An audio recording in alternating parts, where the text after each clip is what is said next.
Hello there, good evening, and welcome to the holiday edition of News Night here on Metro TV. I am Desmond Okrekudan. So let's take a look at our headlines.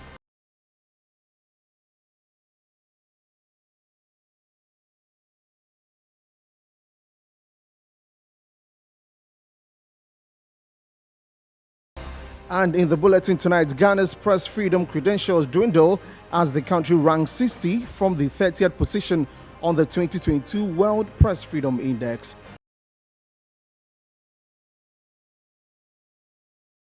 And hundreds of Ghanaians congregate across the country for special Eid prayers, the first time in 2 years without any limits on socialization. We'll bring you some more details on that.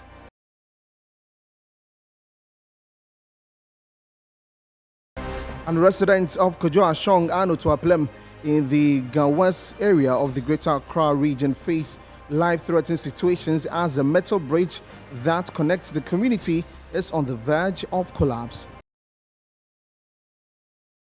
And on the foreign front, Al-Shabaab attacks an African Union mission troop camp in the Shabelle region in central Somalia. These and many more stories coming up this evening.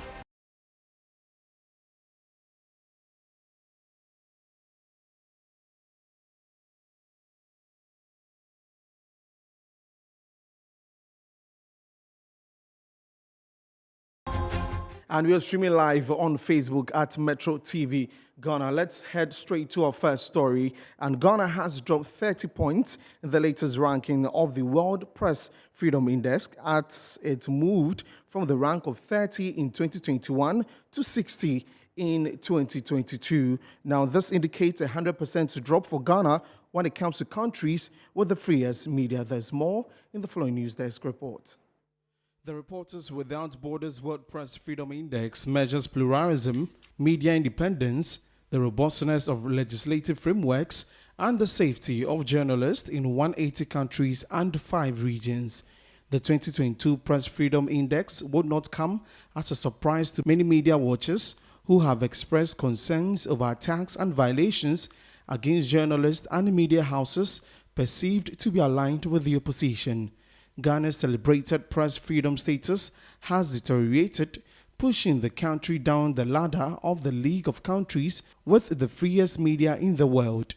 In Africa, the country nosedived from 3rd to 10th. This is Ghana's worst performance in 17 years when it placed 66th in 2005. The slump makes Burkina Faso, a country governed by a military regime, better than Ghana in terms of press freedom. Ahead of Ghana in this year's ranking is a list of other African countries such as Seychelles at 13, Namibia at 18, South Africa 35, Cape Verde 36, Cote d'Ivoire 37, Burkina Faso 41, Sierra Leone 46, the Gambia 51, and Niger 59. And here are a few pointers on the Press Freedom Index as released by Reporters Without Borders, and you find that on your screen. And well, it says that thanks to the 1992 Constitution authorizing new media outlets to launch without a license, at least 100 media outlets operate in Ghana, including radio stations, television networks, and internet sites. And with the political context, although the country is considered a regional leader in democratic stability, journalists have experienced growing pressures in recent years. To protect their jobs and their security, they increasingly resort to self-censorship as the government shows itself intolerant of criticism. In addition, 1/3 of media outlets are owned by politicians or by people tied to the top political parties. The content they produce is largely partisan. And with the legal framework of the World Press Freedom Index, it says that press freedom is guaranteed by the Constitution of 1992. The media are free to operate as they like in accordance with the regulations of the National Media Commission. The 2019 Information Access Law authorizes journalists to demand information of national interest. However, a clause in the law allows a fee to be charged if the information requested is in a language other than English, a provision used to deny journalists access to the information.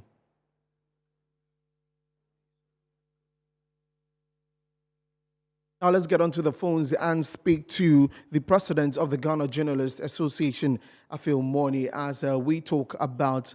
Okay, so we have Suleiman on the phone right now. Hello, good evening, sir, and thank you for joining us here on Newsnight. What are your initial comments on Ghana's position on the index?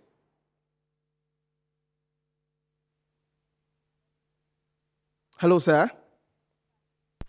The number you're trying to. Okay, so we are working the lines to get in touch with our guests there who will help us understand more on this. So let's get on to the pointers and we'll get to understand some more when it comes to the economic context. And it says in Ghana, most media outlets face financial problems reflected in low salaries and poor working conditions for journalists. Frequently, new newspapers are launched only in a few months due to inability to meet production costs. State-owned media, for their part, benefit from government advertising contracts and payment for publishing news items.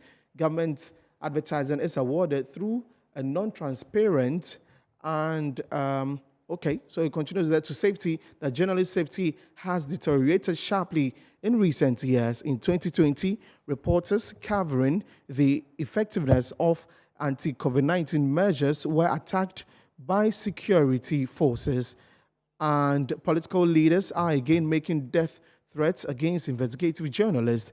Nearly all cases of law enforcement officers attacking journalists are not pursued. And let's get back onto the phone lines and speak to Afil Moni. Hello, good evening, sir. Thank you very much for joining us. What are your initial comments on Ghana's position on this year's Press Freedom Index?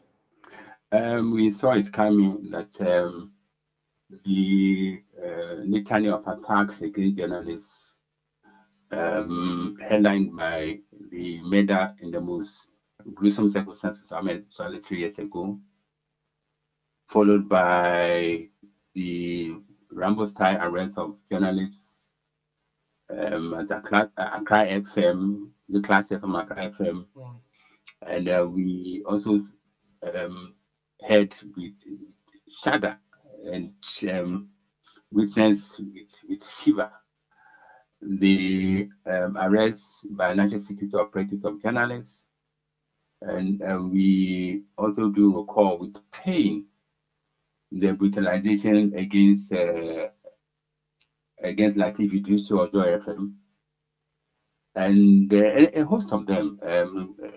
The Ashanti Regional correspondent of Joy FM, Erasmus, and we all this give us an inkling that something was going to happen, but we never expected our drop on the league table of free media systems in Africa and the world to be that precipitous. So we are trying to reconcile ourselves to the reality, and the reality that Ghana has performed so abysmally, and it's so depressing. But we need to filter our latest rankings through the lenses of reality. The reality is that we should take the collective blame as a nation, because it was within our power to act with expedition to unravel the circumstances surrounding the killing of Ahmed Swale. We were assured by security agencies that the killers will be apprehended and made to face the biting edge of the law. No less a person than His Excellency the President also amplified this assurance on several occasions, to quote him, that the killers will be found. The killers, as we speak, are walking free, and we've also witnessed other instances of impunity. One thing about impunity is that it ignites a self-propelling cycle, which then becomes very difficult to uproot. So if in one instance nothing was done, and a third instance followed by more instances and nothing is done, then the perpetrators will feel emboldened to go to several heights to exact punishment on journalists they perceive to be their enemies. Okay. So this is where we are, and as I said, we need to take a hard look at this report and put a hard stop to the actions and non-actions which have given us such a bad name. This is a very huge drop, and we are here now. How do we improve our press freedom? The report fortunately does not condemn us to an irreversible situation in the sense that we can bounce back and there can be a better regional rise on the rankings on continentally and globally.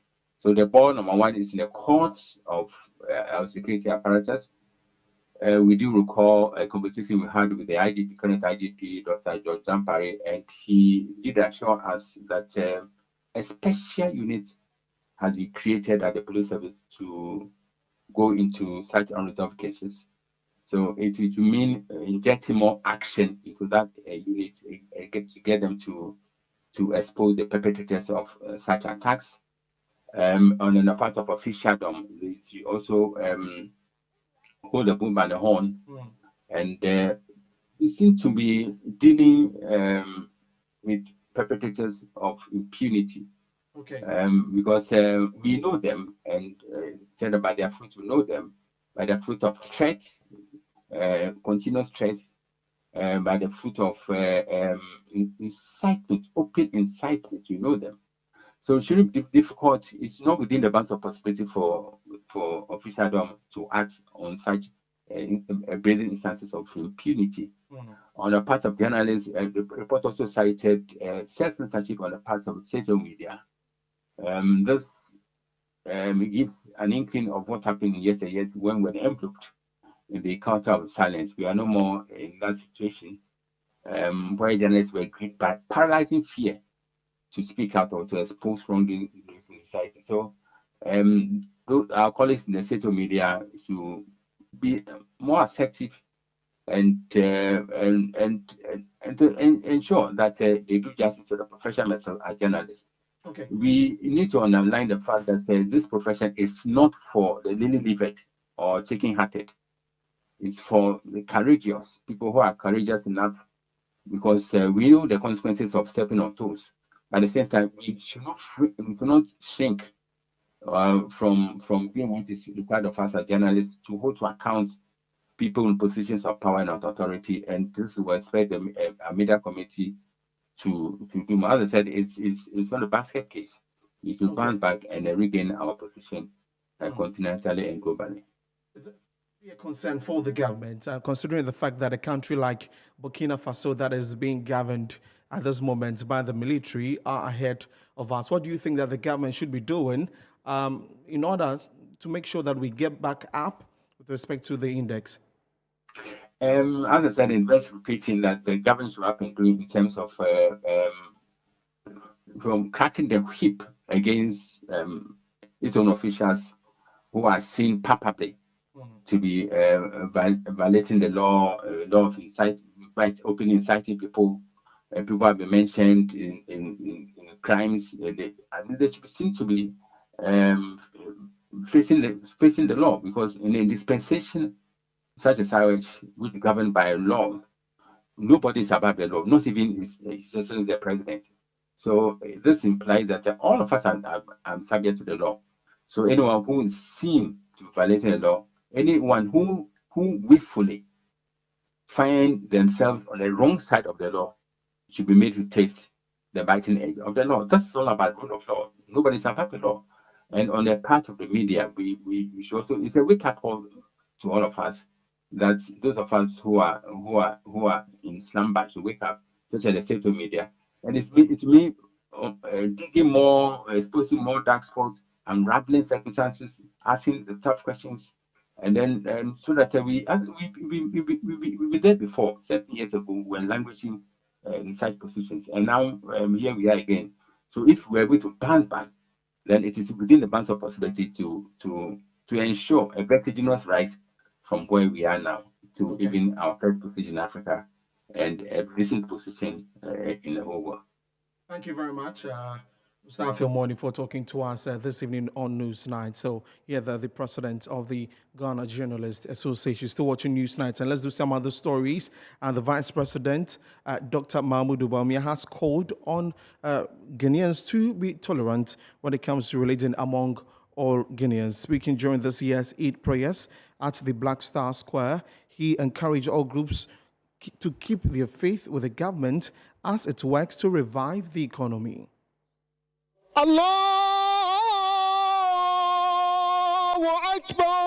A crowd of excited worshippers. It is the first time in 2 years they are congregating for Eid prayers here at the Black Star Square. It's amazing because for the past 2 years we've not been able to come here, and we do it in the mosques, which is okay, but not like this. This one you can feel free, explore with the horses and all that. You can also go to the beach. Because of the COVID, we couldn't get a chance to be here. So this time around, it was massive and people came. Oh, I feel it. I feel it very, very. I feel it. Me and my family who come here, we feel it. How we make the Salah. Okay. I was surprised today. It doesn't happen for a long time. For last 2 years, we didn't pray here. But today, the way I see the people, I'm so happy. National Chief Imam Sheikh Osmanu Nuhu Shaibutu led the prayers. Addressing the gathering, Vice President Dr. Mahmoud Baumia touted government's achievement with a pledge to continue working to revive the economy. In spite of the unexpected, destructive global factors which have severely hit our economy in the past 2 years, our government has not reneged on its development commitments to the people of Ghana in the areas of education, healthcare, and infrastructure development, amongst others. In education, we have continuously strengthened our flagship education policy, the free senior high school, and we have not reneged on other pro-poor interventions we introduced, such as feeding our children at a basic level and also paying for their BC and WACC examination fees. He said the Zongo communities remain a priority to government. We have also kept our commitment towards the inclusive development of Zongo communities through the Zongo Development Fund in the areas of infrastructure support, such as access roads, bridges, schools, healthcare facilities, drainage, water systems, astroturfs, educational scholarships, as well as entrepreneurial training and support. Recently, the Zongo Development Fund has completed about 200 projects and commissioned many of them, and many others will soon be commissioned. Inshallah, the construction of the model senior high schools will start this year. Generally, ladies and gentlemen, we have showed that we understand and feel the plight of Ghanaians, and we have not turned our back to the people in the midst of crisis. Some of the worshippers encouraged the government to do more for the Zongo communities. Still on the Eid celebration, the Fise Muslim community located at Amasaman on Tuesday joined the rest of the world to mark this year's Eid al-Fitr celebration. Hundreds of Muslims thronged the community park to partake in prayers led by the Fise Sheikh Ahmed Tijani as part of activities to commemorate the day. Imam, in his sermon, urged Ghanaians to remain united and show love to each other as directed by Allah.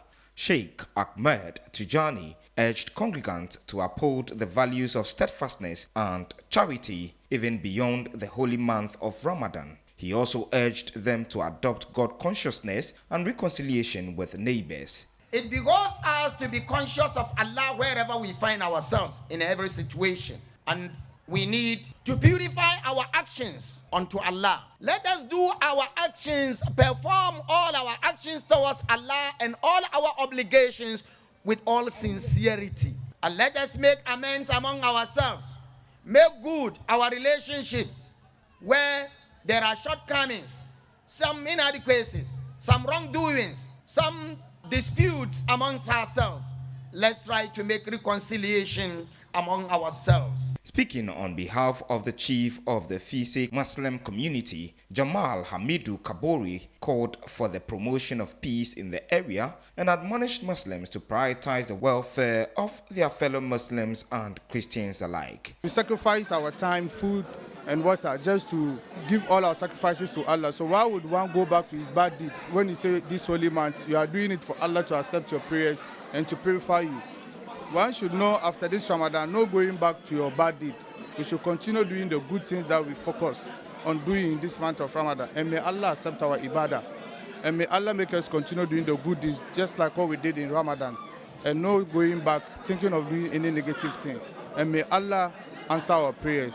He also called on Muslims not to go back to their bad deeds. He also spoke against the use of illicit drugs in the Zongo communities. Once Allah has answered our prayers for this Eid, I'm sure none of our brothers will go back. At least, if you will go back, we pray to Allah to take them off, because it's not by our physical strength that will take them out from the ghetto, or maybe sometimes say them to stop from the drugs. But with Allah and with our prayers and with this holy month that we just finished, and with this Eid day, I'm sure our youthful and the young girls outside there will not go back to drugs, those into it. And those that are not into it, may they keep doing the good work. And those in it, all that they need from us is our prayers. We shouldn't criticize them. This is the time they need us more. So we should bring them close to us, talk to them, because drug is a very dangerous thing when you get yourself involved. Eid al-Fitr, one of the most celebrated festivals in Islam, marks the end of the holy month of Ramadan, a month when Muslims across the world hold fast from dawn to dusk.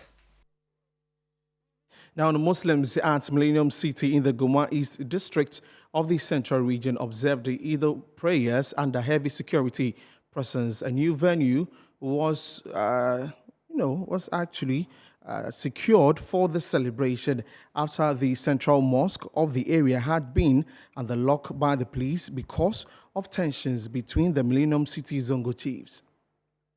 The Millennium City Central Mosque was locked by the police on Monday ahead of the Eid al-Fitr festivities. This was done to avert a possible clash, as there have been disagreement over the rightful leader of the community.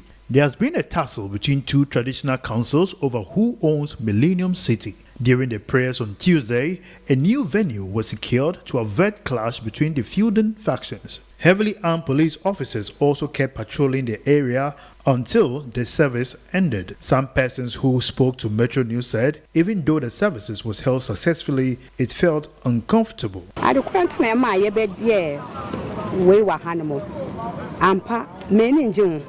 Many are Jacakra and Jim Bebre to say every year. Said yet me gather or Masalachi Bakuya, yet me Baba Bray. Naya Babon Payano. Yenichimu passing and there Sadia Bayano because Muslim is some antisa. From our leaders, that is why things has happened so. But we pray that the leaders will settle their issues and everything will come normalcy as the way we expect. Eliyasu Abdul Wahab is the old Zongo chief installed by the Nyanyano Traditional Council. Whilst applauding the police for the swift intervention, he called on them to find a lasting solution to the matter. Police for and I'm saying Asumdre and I Jumapa Omoye Intino. Oma Loki a Moxono, say my Yemu sorry. And I'm town Tawai Ebobo Bantino. Nti ye stress and painful Mumbramu. Na omba yusha no kwara ewomuno. Na omomayen ya story we dynamo. The new chief, who was installed recently by the Goma Fete Traditional Council, Tahiru Tanko Saraga, also spoke to Metro News calling for unity. Zongo Fuina da Omwase, Yankopon Shraomo, Yankopon Shraomo, nonsense Shraomo. Na ya promise mo say next year, si Yankopon ya dom na se tinkwamu a ya be ya mana efe asen afi asunjue beba asen afi zongo de nya de a mo benye ye ho sembia kan. Leading the prayer, Imam Abdullahi Muhammad called for unity amongst the members of the community and also advised Muslims, particularly the youth, to desist from violence and the usage of hard drugs. The elders of this community needed peace in this community. They didn't want people to have any problem with each other. So they realized that there is going to be a problem when we celebrate our Eid at the other place. So instead of that, in their own wisdom, they decided to bring it here so that peace can prevail, because Islam means peace.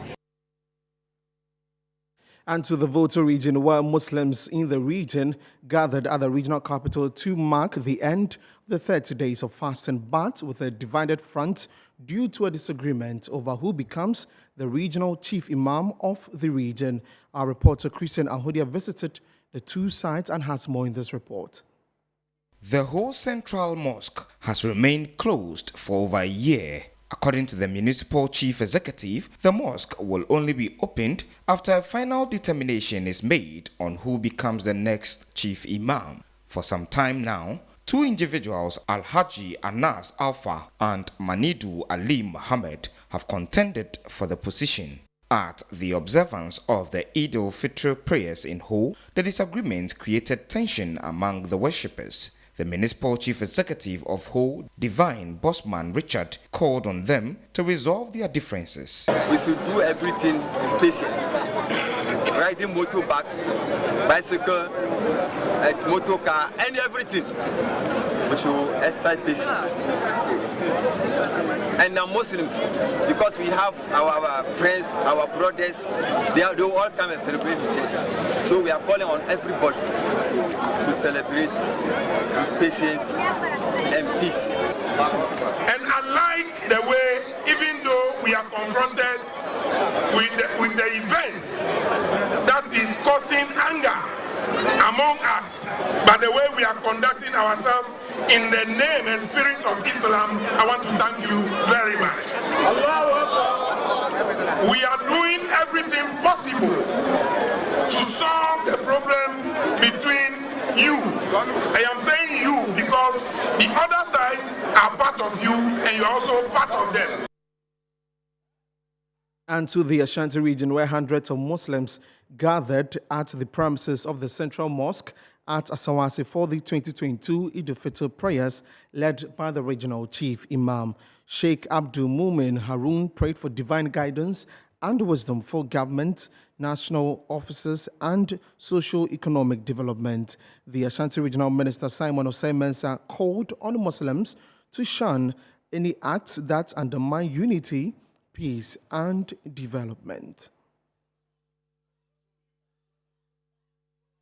You're still watching Newsnight here on Metro Television. We're taking a break. When we come back, we do some more stories. Please do stay.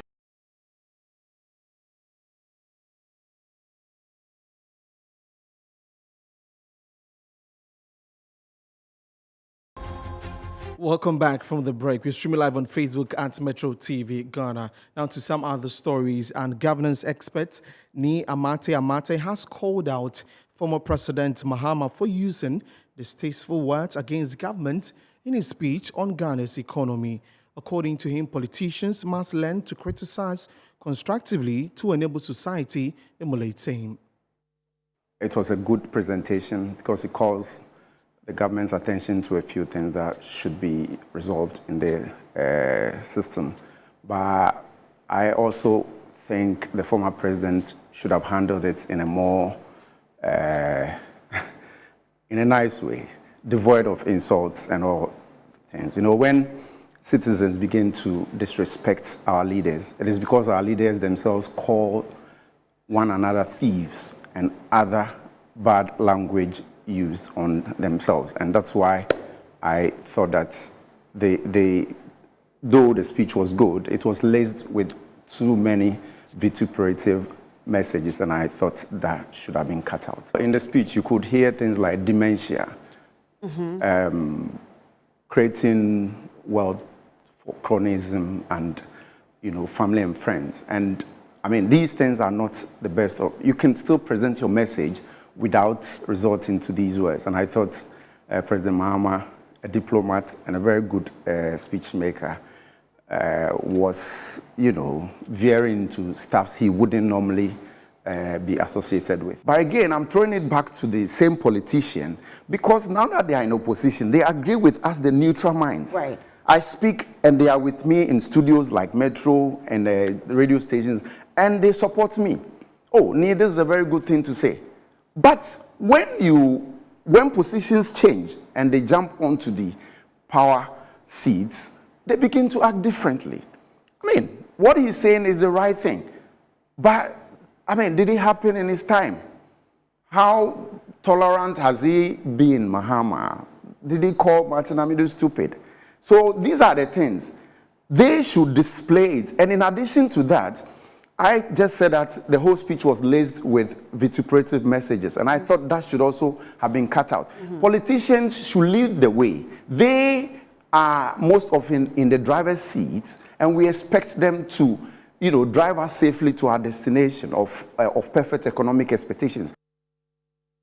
He also indicated that repealing the e-levy as promised by the former president is not the way to go, calling on the Akufo-Addo-led administration to work with the opposition as well as the citizenry for a better Ghana.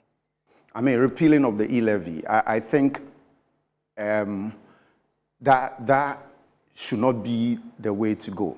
I mean, what have we benefited from what Nana Addo did? Taking away nuisance taxes, as he referred to them, and bringing in a replacement. I mean, what did we go or did we come, as a Ghanaian will say? In Mahama's time, we taxed condom.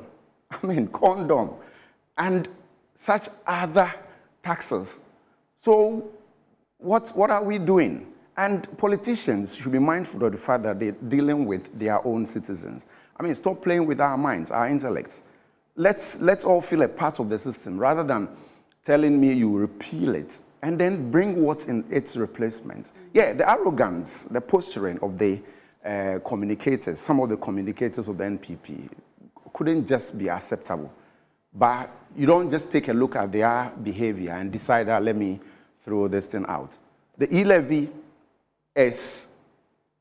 for me, is a good thing, but the percentage points are a bit too high. I mean, it throws all of us into the exercise of contributing our quota towards development. And I think the informal sector, there are people in the informal sector who earn so much money, and they use their electronic transaction means to make it. So if this is the means where, and of course, people are going to stop the use of it. It will dip at the execution stage, the beginning stage, yes, but it will come up. I only pray that they will listen to us and reduce the percentage.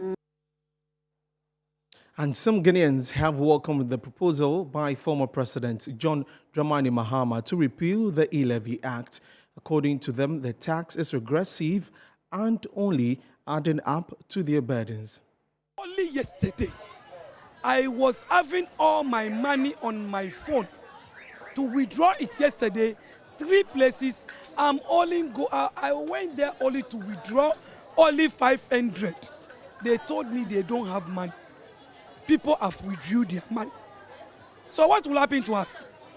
Some of us who have our money on our Momo, what will happen to us? Now I'm working like this, I'm only have only 100 Ghana. I can't just take money from my Momo. 3 places, they say people have withdrew their money. So why the e-levy? We are paying indirect and direct taxes. I'm at the same time a businesswoman. I'm paying tax, I'm paying VAT. I'm paying so many things. I have a shops in Accra Central. I'm paying more than 4 taxes. So why the e-levy? Most of the mobile money, those who are patronizing the mobile money are from the poor community. So to tax them again, I think is uncalled for. This is what the former, the current vice president said. This is what he told us. But now they are rather opposing those tax on us. E-levy, just as the former president said, immediately we come, we are going to scrap it off. But the Ghanaians should not think that immediately we come to office, we scrap it off. You know, it is an act and it is a law. So we pass through those acts and law to dismantle it. The government knows why he brought it. So we, the Ghanaians, we don't understand the government. Maybe he knows why he's bringing the e-levy.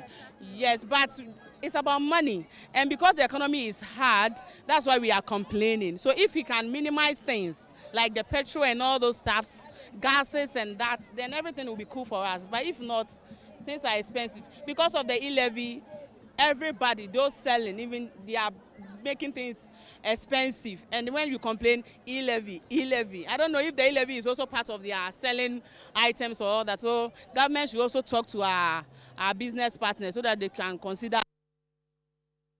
Away from the E-Levy conversations, the National Youth Organizer of the People's National Convention, Mark Ewusi Ako, has dispelled claims by the General Secretary, Janet Nabla, that the 2020 flag bearer, David Apasera, has been suspended from the party. In an interview with Metro News, he noted that the National Executive Committee has not taken any decision yet. Cracks in the People's National Convention appear to deepen as the 2020 flag bearer David Apasera and General Secretary Janet Nabla battle over who has the right to access the party office. The tussle started in September last year following an accusation by the General Secretary that David Apasera misused the party's resources and has been suspended by the National Executive Committee. The two ended up at an Accra High Court and were instructed to use the party's constitution to resolve the matter, but that directive is yet to be adhered to. The National Youth Organizer, Mark Ewusi Ako, says claims by the General Secretary, Janet Nabla, that the 2020 flag bearer, David Apasera, has been suspended from the party is untrue. From the judge's own mouth, it says that looking at the suit before him, it is unable to determine the status quo of the party when it comes to its leadership. It means that Honorable David Apasera still remains the leader, Honorable Moses Daneban still remains the chairman, and of course, General Secretary Nabla still remains the General Secretary. He noted both the disciplinary and National Executive Committees are working to resolve the matter. In the witness statement of Janet, when we went to court, she indicated that there is a party National Disciplinary Committee and that she prayed the court to ask the plaintiffs to, as it were, come back to the party to, invoke that particular clause of the party. And it is exactly what the national chairman and the national leader of the party are doing. Currently, as we speak, the disciplinary committee of the party is in Accra. They've convened close to 2 weeks now. A petition has been brought before them as directed by the court to ensure that we bring peace and finality to some of these issues. And it's exactly what we are doing. Mark Ako explains that Janet Nabla remains a key member of the party, but her utterances against other executives of the party needs to be guided. It is never prudent in the eyes of the party and the party people or party faithfuls to have its general secretary involving herself in a lot of misconduct and insubordination, which does not augur well for the party. And looking at what she's doing, in fact, she is not doing anything good to the party as far as the people outside are concerned. It is painting a very bad image to the people of Ghana. And for us, she should calm down. He maintained that the party will contest for the Assin-North seat in the event that the seat is declared vacant. And on to some community stories. A metal bridge which connects several communities in the Ga West municipality has become a death trap. The bridge, constructed more than 30 years ago, has experienced some level of corrosion, with some parts breaking off. Residents say they fear for their lives. The bridge lies between two towns, Kojo Ashong and Otuaplem, in the Ga West area of the Greater Accra region. It provides a shorter route from Amasaman to Oboum to Adeso and beyond. Assemblyman for the town, Daniel Dodu, explained that the bridge was constructed as a temporary fix to the challenges they face crossing the Densu River to other parts of the town. Now, due to the increasing population, the bridge is on the verge of collapse. Okay, from 91 up to now, from 91 till now, we can see rapid growth. People are constructing their homes with blocks, unlike the huts we used to live in. They require huge trucks to transport these materials. Their only route is the bridge. If we stop them, we will not be part of the rapid development.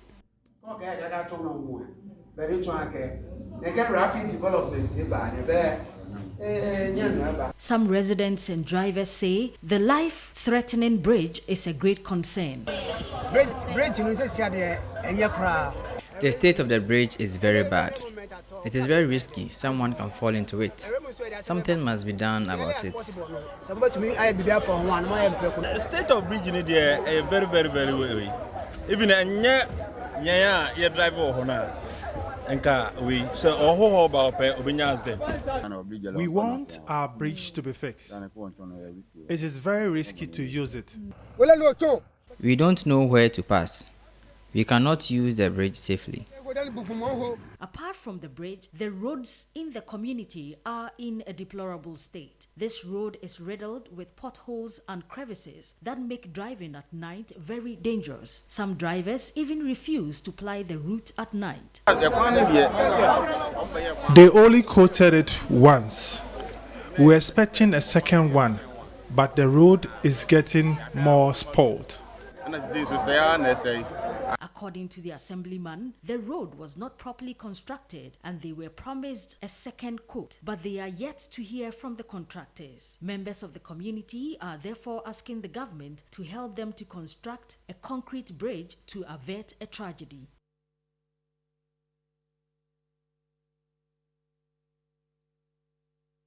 And a Ghanaian actor and media personality Henry Harden, popularly known as Papani Paddington Papa Phil, has presented items worth 11,000 cedis to the Nsawam medium security prison.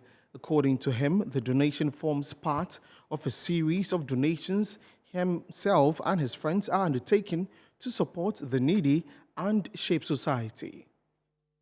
Presenting the item, the actor said he was touched by the plight of the inmates who had found themselves at the other side of the law. He said, as a Christian, the Bible enjoined him to care for the needy, the less privileged, and especially those in the prison. The items include toiletries, 100 packs of bottled water, 200 bags of sachet water, 1,000 pieces of yogurt, and many more. I was born in this town. I stayed in this town in my formative years. After 6 years, that I went to Accra. My parents went to Accra. And so the burden of at least showing some kind of love to our brothers and sisters who are unfortunate in a way has been there. It was not until last 2 years that it became very heavy. But because of the COVID situation, it wasn't possible. So now that the COVID had been merciful to us to live our way, I felt like coming to the Nsawam prisons first. This is going to be a series of donations that Papani Osofagos and his friends of the papacy, will be doing yearly. Deputy Director in charge of prisons, Reverend Father Martin Paddy, who received the items, thanked seasoned actor for showing love to the inmates. He further urged other benevolent individuals and NGOs to come to their aid because government alone cannot carry the burden.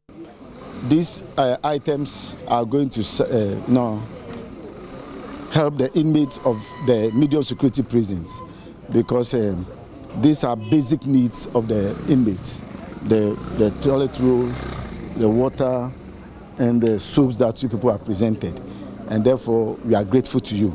We urge other NGOs, other philanthropists who would like to come also to help our boys over here to also come so that they'll be able to support the government in taking care of the inmates of the prison here. You're still watching the holiday edition of News Night here on Metro TV. We're taking a break. When we come back, we do business, sports, entertainment, and international news. Please do stay.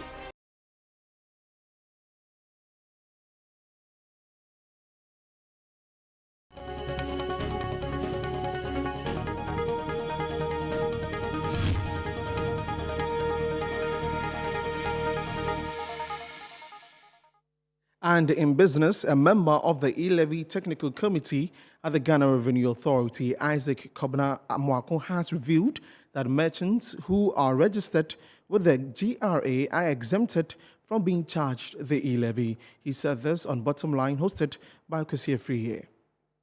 About 70% in the informal sector are not contributing to direct tax. So we have direct tax, we have indirect tax. Now for the direct tax, yes, that is for those of us on the payroll, either of government or of our private employer. Before you receive your money, your pay, it is already deducted. And it is very huge per month. You multiply that by 12, and that is the amount of money you are paying every year to the state. Now you watch your neighbor who probably works in the informal sector, including artisans. Some take maybe tiling or cement work. Some take 5,000 and over. The large chunk of people who have not been taxed out, and those of us who are being taxed, are making case for them not to be taxed again. If you do the mathematics, just about 2 million or so Ghanaians support 30 million. You have about 8 million who are active, and they are earning some form of income.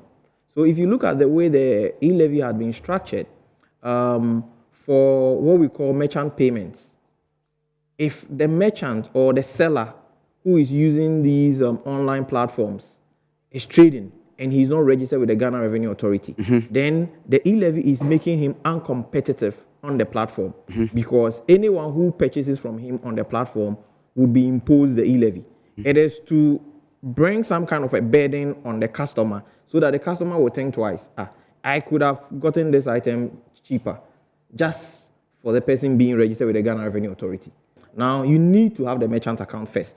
And currently, if people are on merchant and you purchase, they don't pass on the transaction fee to you. Exactly. So if that person has taken advantage of that arrangement and become a merchant, the law now imposes an additional requirement that he should come to GRA and regularize as a taxpayer in addition to what he's done with the telcos. Exactly. Once he does that, anyone who purchases from him online is not imposed the e-levy. We're taking a break. When we come back, we do entertainment and international news.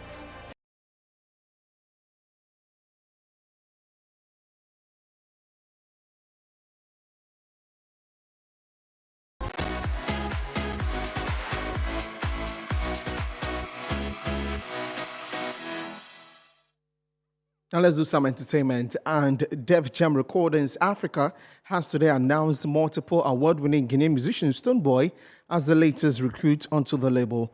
Taking to their social media pages, Def Jam Recordings posted, "We are buzzing as we welcome Ghanaian Afropop legend Stonebwoy to Def Jam Recordings Africa family." And Universal Music South Africa also posted saying, "We welcome Ghanaian Afropop legend Stonebwoy to the Def Jam Recordings Africa family." And Stonebwoy reacted, tweeting, "It's official, Benetton and Def Jam." Stonebwoy joins a number of African acts under the label, including Cassper Nyovest, Nasty C, Nadia Nakai, and Vector from Nigeria. And Def Jam Recordings and Universal Music Group announced their newest division, Def Jam Africa, in 2020 with the signing of several African artists.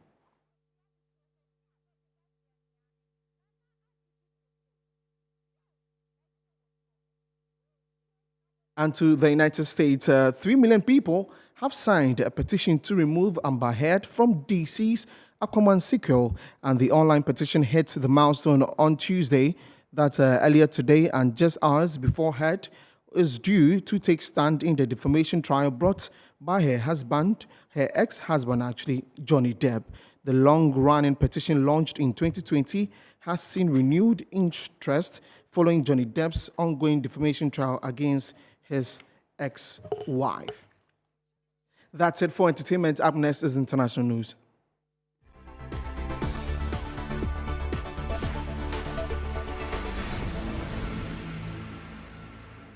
And on the international front, armed group Al-Shabaab has attacked an African Union mission troop camp in the Shabelle region in central Somalia. Al-Shabaab, which has been fighting for years to topple the central government and establish its own rule based on its strict interpretation of Islamic law, claimed responsibility for the attack. In a statement, the group said the Mujahideen launched a pre-dawn raid on an African Union mission military base at El Biraf, Middle Shabelle region. After a fierce firefight, the Mujahideen managed to overrun the base and are now in complete control of the entire military base. And that's it for the bulletin this hour. Many thanks for watching, and Barakade Salah from all of us here at Metro TV to our Muslim brothers and sisters. Have a good night. My name is Desmond Okreku Danso. Many thanks for watching.